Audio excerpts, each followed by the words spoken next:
په یو ښکلي ښار کې یو غریب خو زورور ځوان اوسېده چې نوم یې احمد و. هغه هره ورځ په سختۍ سره کار کاوه تر څو خپلې مور ته ډوډۍ پیدا کړي. یو ورځ هغه په لاره کې یو زړه بوډۍ ښځه ولیده چې په لاس کې یې دروند سامان و او په مشکل سره روانه وه. احمد بغیر له کوم فکر څخه ورغی او ویې ویل: اما جي، زه به دا سامان ستاسو کور ته ورسوم. هغه بوډۍ ښځه حیرانه شوه. احمد ټول سامان په اوږه کړو او بوډۍ ښځې ته یې کور ته ورسوه. بوډۍ ښځه ورته دعا وکړه او یوه کوچنۍ کڅوړه یې ورکړه.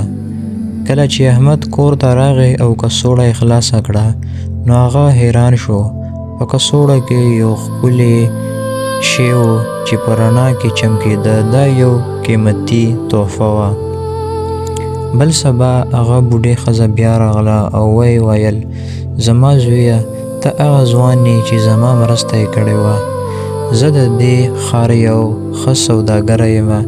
ته ما سره مرسته وکړه بغیر له دې چې زما شتمنۍ ته وګورې. زه غواړم چې ته زما شرکت کې کار وکړې. احمد خوشحاله شو.